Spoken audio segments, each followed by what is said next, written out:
right, so let me do number 1 or number 6. Which would you like? They're about equally hard. Okay, so let's talk about number 6.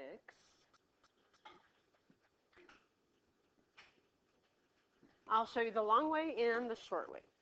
The long way is just to expand everything and not look for any shortcuts. And here's how we do that. We start by doing a factor tree for 135. What's the smallest number that goes into 135? 5. It goes into 13 twice with 1 left over, which makes 15. And so it goes, wait, maybe I should do a harder problem. Did I do that right? 23? No, sorry. 7? Is it 7? Sorry. That's not right. 7, right? Because 20 times 5 is 100, and 7 times 5 is 35. Okay. And then 27 is 3 times 9, and 9 is 3 times 3. So to expand everything out, then we have the cube root of 3 times 3 times 3 times 5. We have 6 x's and 2 y's. What size groups am I looking for to simplify?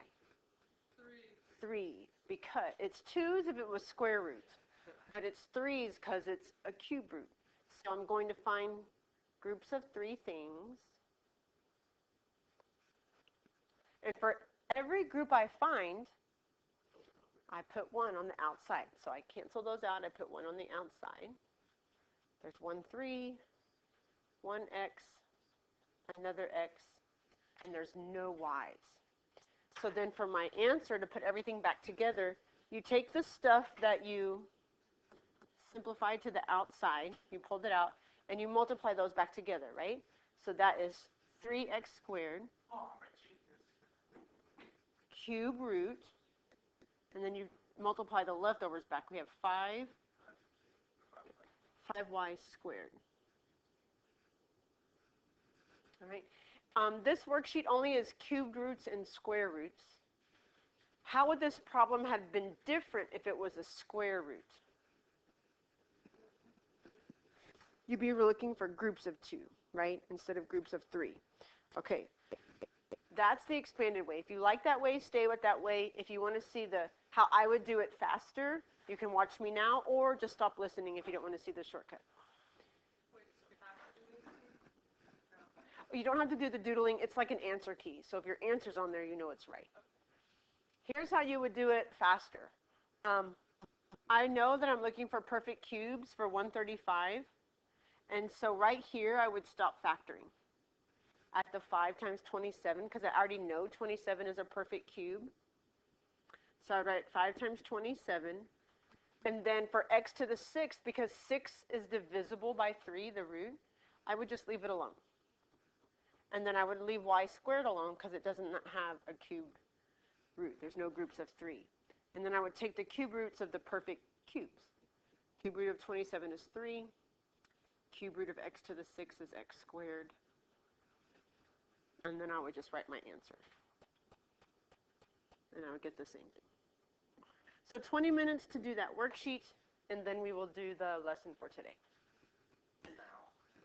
That's a stupid question. Just the hours are already recording when I said that. Okay. I know. All right. So here's our goal for the lesson. We are going to solve radical equations, okay? Equations with radicals in them. And so by the end of the lesson, we'll be able to solve this. The cube root of 4x minus 3 equals the cube root of 3x plus 2. Do you have any memories of how we might start to solve this? Anything that you can recall? Yeah. What? We are going to remove it. How will we do that mathematically? So right now on both sides there's a cube root. What's the opposite of a cube root? Square roots. No, I kind of like what Maggie said.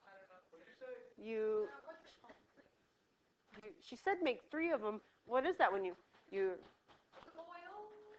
parentheses and you raise it to the 3rd power? Because the power of 3 cancels out the root of 3, right? Those are opposites of each other. And so just like when you have this kind of an equation, like how would you solve this? Okay, and the reason you divide by 4 is because right now it's times 4, and the inverse is divide by 4. So then over here, this is a square root. The inverse of a square root is a square power. And so you just do the inverse to both sides to solve, just like here, where we divided by both sides. But what you have to do first, though, is isolate the radical. So that means get it all by itself. Right now, in number 1, what's with the radical on that left-hand side? The negative 9. So how will I get the radical by itself? Add 9. Okay, so now I have this. And so now the next step says, raise both sides of the equation to the power of the root. Well, the root is 2. So what power am I going to do to both sides? 2 to both sides, okay, because it has to stay in balance. So then on that left-hand side, what does the power of 2 do to the square root?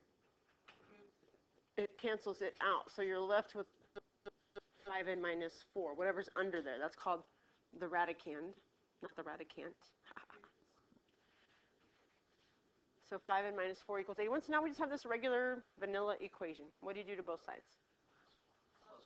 Plus 4. 5 equals 85. I'm sorry, 5n. 5 does not equal 85.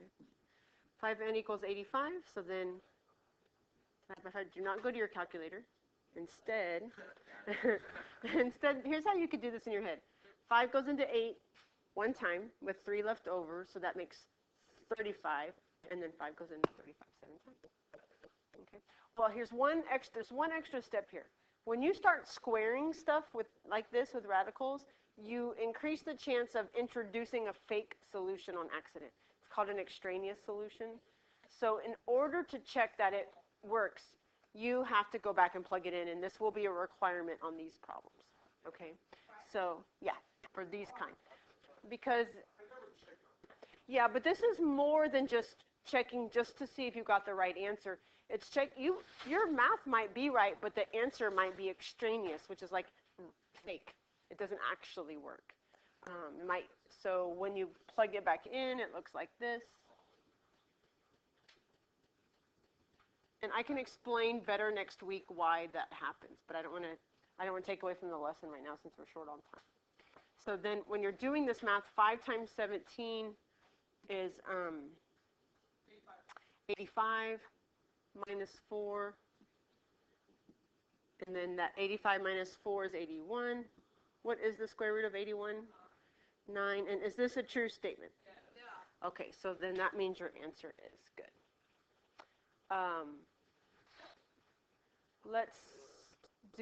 We have 7 more minutes, so we'll do the problem that's the I will statement. Okay. Oh, it's not flex day? Dang, okay. We'll finish this. Let's finish this on Monday.